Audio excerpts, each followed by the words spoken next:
ہوا تجھ سے بس اتنا بھلا کرنا، ہر ایک سے محشر میری معاف عطا کرنا، وہ وقت قیامت جب ہر اپنا پرایا ہو۔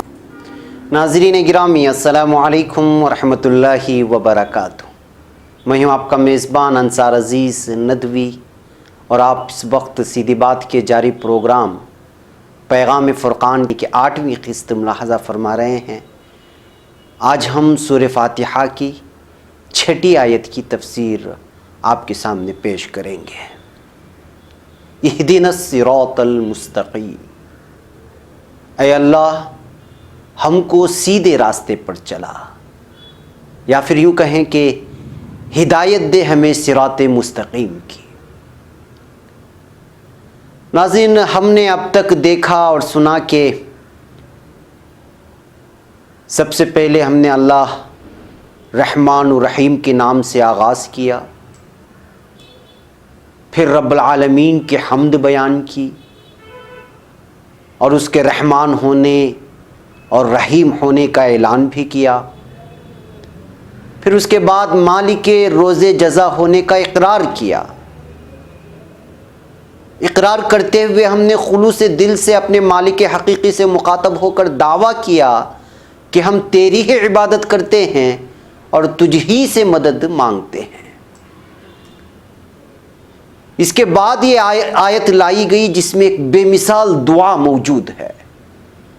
اس طرح بارگاہ خداوندی میں اپنی دعا پیش کرنے کے ہمیں آداب سکھائے گئے، یعنی پہلے اپنے رب کی تعریف بیان کرو، اس کی رحمت کے گن گاؤ، اس کے خوف کو اپنے دل میں پیدا کرو کہ وہ حاکم روز جزا ہے اور تمہاری زندگی کا وہ حساب لینے والا ہے۔ پھر اسی کی عبادت کا اور اسی سے استعانت طلب کرنے کا اعتراف کرو، پھر اپنا مدعا اس کے سامنے پیش کرو۔ اور مدعا کیا ہے؟ اور وہ مدعا یہ ہے کہ ایک بندہ اللہ رب العزت سے دعا کرتا ہے کہ اللہ ہمیں صراط مستقیم کی ہدایت فرما، یعنی کہ اگر دنیا کی سب سے بڑی کوئی نعمت ہو سکتی ہے تو وہ ہے صراط مستقیم۔ دراصل یہ دعا اس سورت کی جان ہے۔ اپنے مقصد کے حصول کے لیے دعا کا یہ انداز دنیا کے کسی مذہب میں نہیں پایا جاتا۔ ہدایت کے بغیر انسان کی زندگی کا کوئی مطلب نہیں ہے ناظرین۔ یہی ہدایت ہے جو انسان کو جانوروں سے ممتاز کرتی ہے۔ امام ابو جعفر ابن جریر فرماتے ہیں، اس سے یعنی صراط مستقیم سے مراد واضح اور صاف راستہ ہے جو کہیں سے بھی ٹیڑھا نہ ہو، یعنی کہ اس میں کہیں سے بھی زمان و مکان کے حساب سے کسی بھی اعتبار سے نہ دور نہ قریب سے کسی بھی طرح کا ٹیڑھا پن محسوس نہ ہو، اسے کہتے ہیں صراط مستقیم۔ ایسے راستے پہ چلانے کی بندہ دعا کر رہا ہے۔ عرب کی لغت میں اور شاعروں کے شعروں میں یہ معنی صاف طور پر پائے جاتے ہیں اور اس پر بے شمار شواہد موجود ہیں۔ سلف اور متاخرین مفسرین سے اس کی بہت سی تفسیریں منقول ہیں، اور ان سب کا خلاصہ یہ کی ہے، اور وہ یہ ہے کہ اللہ اور رسول اکرم صلی اللہ علیہ وسلم کی اتباع اور تابعداری کی جائے۔ صراط مستقیم کے بارے میں مختلف اقوال پائے جاتے ہیں جو بالآخر اسی ایک حقیقت پر منتج ہوتے ہیں کہ یہ دراصل کتاب اللہ ہے، جس کی تائید ایک مرفوع حدیث میں بھی موجود ہے جس کے مطابق صراط مستقیم کتاب اللہ ہے، یعنی پوری کتاب قرآن پاک۔ قرآن پاک کی ابتدا سورہ فاتحہ سے ہوئی، اور اس میں بندہ نے اللہ سے جو مانگا ہے وہ پوری کتاب کو مانگا ہے کہ اے اللہ اس کتاب کے مطابق مجھے اس زندگی میں چلا دے، ہدایت دے، صراط مستقیم دکھا، جو بھی آپ مان لیں۔ ابن ابی حاتم اور ابن جریر نے بھی روایت کی ہے، اللہ تعالیٰ کی مضبوط رسی، حکمتوں والا ذکر اور سیدھی راہ یعنی صراط مستقیم، یہی اللہ کی کتاب یعنی قرآن کریم ہے۔ مسند احمد ترمذی میں حضرت علی رضی اللہ عنہ کا قول بھی یہی ہے۔ حضرت عبداللہ رضی اللہ عنہ سے بھی یہی روایت ہے۔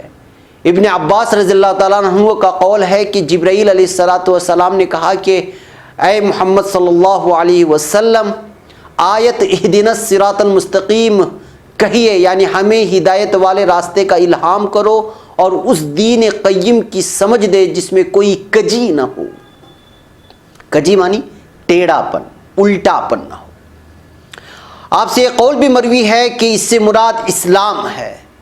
ابن عباس اور ابن مسعود اور بہت سے صحابہ اکرام سے بھی یہی تفسیر منقول ہے۔ حضرت جابر رضی اللہ عنہ فرماتے ہیں صراط مستقیم سے مراد اسلام ہے جو ہر اس چیز سے جو آسمان اور زمین کے درمیان ہے زیادہ وسعت والا ہے، زیادہ کشادگی والا ہے۔ ابن حنفیہ فرماتے ہیں اس سے مراد اللہ تعالیٰ کا وہ دین ہے جس کے سوا اور دین کوئی مقبولی نہیں اللہ تعالیٰ کے نزدیک۔ عبد الرحمن بن زید بن اسلم کا قول ہے کہ صراط مستقیم اسلام ہے۔ مسند احمد کی ایک حدیث میں بھی مروی ہے کہ رسول اکرم صلی اللہ علیہ وسلم نے فرمایا کہ اللہ تعالیٰ نے ایک مثال بیان کی کہ صراط مستقیم کے دونوں طرف دو دیواریں ہیں، ان میں کئی کھلے ہوئے دروازے ہیں اور دروازوں پر پردے لٹک رہے ہیں۔ صراط مستقیم کے دروازے پر ایک پکارنے والا مقرر ہے جو کہتا ہے کہ اے لوگو، تم سب کے سب اسی سیدھے راہ پر چلے جاؤ، ٹیڑھی ترچھی ادھر ادھر کی راہوں کو نہ دیکھو، نہ ان پر جاؤ نہ ان پر چلو۔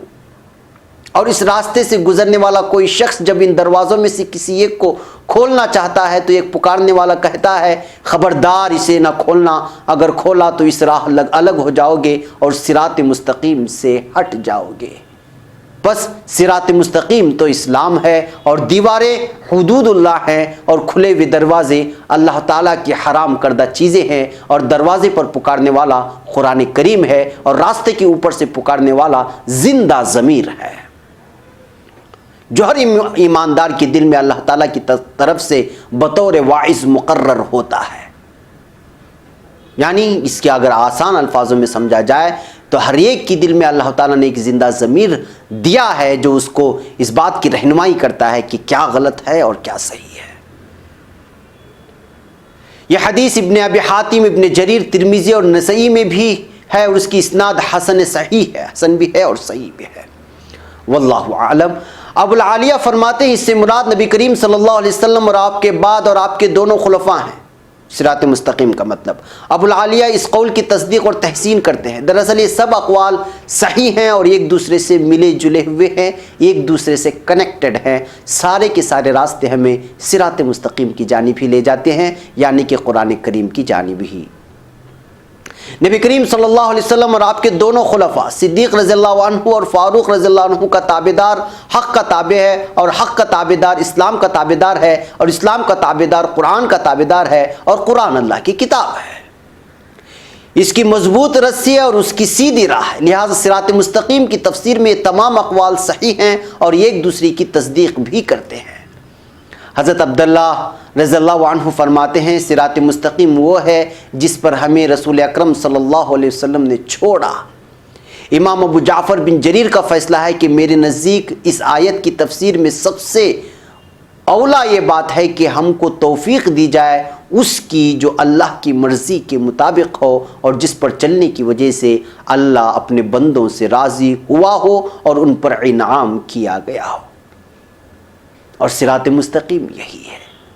جی ہاں ناظرین، یہ صراط مستقیم کی مختلف حدیث کی روشنی میں یہ ساری تفصیلات آپ لوگوں کے سامنے رکھی گئی، لہٰذا یہاں پر اللہ تعالیٰ نے اہدنا الصراط المستقیم میں صراط مستقیم جس چیز کو کہا ہے، مختلف صحابہ نے، مختلف ائمہ نے مختلف طور پر اس بات کی وضاحت کی ہے، اور بھی بہت ساری تفاسیر موجود ہیں اس سلسلے میں، لیکن ان تمام کا مغز اور ان کا خلاصہ میں نے آپ لوگوں کے سامنے پیش کیا ہے، لہٰذا ہم آج یہیں رکتے ہیں۔ اللہ تعالیٰ کرے کہ ہمیں صراط مستقیم پر چلائے، اور ہم جس نماز میں پڑھتے ہیں اہدنا الصراط المستقیم ہر سورہ فاتحہ میں جب مانگتے ہیں تو اللہ تعالیٰ واقعی وہ ہمیں عطا کرے۔ انشاءاللہ ہم اپنے اگلے پروگرام میں پیغام فرقان کے ذیل میں قرآن کریم کی آیات کی تفسیر کا یہ سلسلہ اور یہ پروگرام جاری رکھیں گے۔ آپ اپنا بہت سارا خیال رکھیں اور اپنے میزبان کو اجازت دیں، اور اس کلپ کو دوسروں تک پہنچانے میں ہماری مدد کریں، اور اس کے لنک کو بھی دوسروں تک شیئر کریں۔ السلام علیکم ورحمۃ اللہ وبرکاتہ۔